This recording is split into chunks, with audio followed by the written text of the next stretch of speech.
Spider-Man, Venom Protocol Part 1. The rain fell in relentless, stinging sheets, turning the neon-drenched canyons of New York City into a slick, unforgiving battleground. Below, on the rain-lashed rooftop of the Oscorp Data Spire, Spider-Man was losing. His opponent, a villain calling himself Nanomancer, was less a man and more a shimmering, shifting cloud of microscopic machines. Every punch Spider-Man threw passed through the villain's form, only for it to coalesce again with a mocking, metallic laugh. "You're obsolete, Spider-Man." Nanomancer's voice was a synthesized buzz that seemed to come from everywhere at once. "Spider-Man against the future? You don't stand a chance?" A wave of shimmering silver shot out, not at Spider-Man, but through him. It felt like 1,000 icy needles piercing every inch of his body. He cried out, stumbling back, his spider sense screaming a frantic, unending alarm. He managed tool and one final, desperate blow, a web line yank that sent Nanomancer's central processing core plummeting to the street below, shattering in a shower of sparks. Victory, but it felt hollow, shaky and disoriented. Peter Parker eventually swung home, the strange, piercing sensation slowly fading. He chalked it up to a new kind of stun weapon, patched the gash in his suit, and collapsed into a fitful sleep. He woke up feeling incredible, more than incredible. He felt powerful, the usual aches and pains of his nightly patrols were gone. He felt a vibrant energy thrumming through his veins.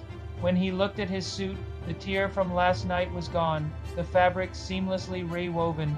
"Weird," he muttered, but the call of the city was strong. Out on his patrol, the changes became undeniable. His web shooters, which he'd been meaning to refill, seemed to generate their own webbing. Not just his standard formula either. With a thought, he produced a thick, conductive line that crackled with blue energy, shorting out a getaway car's engine.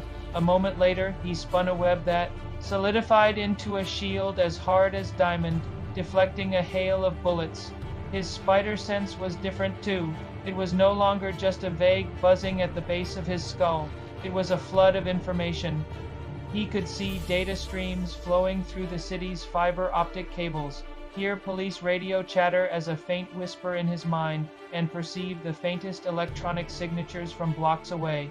The truth hit him during a confrontation with the Shocker, as the villain unleashed a vibro-shock blast. A thin, black, liquid metal shell flowed out from Spider-Man's suit, encasing him in a protective cocoon. "Symbiote," a cold, logical voice whispered in his mind, but improved. "We are not the savage creature you once knew. We are perfection. We are Venom 2.0. The nanobots from Nanomancer's attack, they hadn't just passed through him. They had infected him, bonded with his DNA, and created a new technological symbiote, a nanobot Venom. The new abilities were staggering. His suit could now morph at his will, forming razor-sharp talons at his fingertips or extruding shimmering blades from his forearms. He could become a digital ghost, phasing through security systems. And his strength and speed were amplified to terrifying new levels. But there was a dark side. The nanobots were a creature of pure logic. They saw his world in black and white as a series of problems to be solved with maximum efficiency.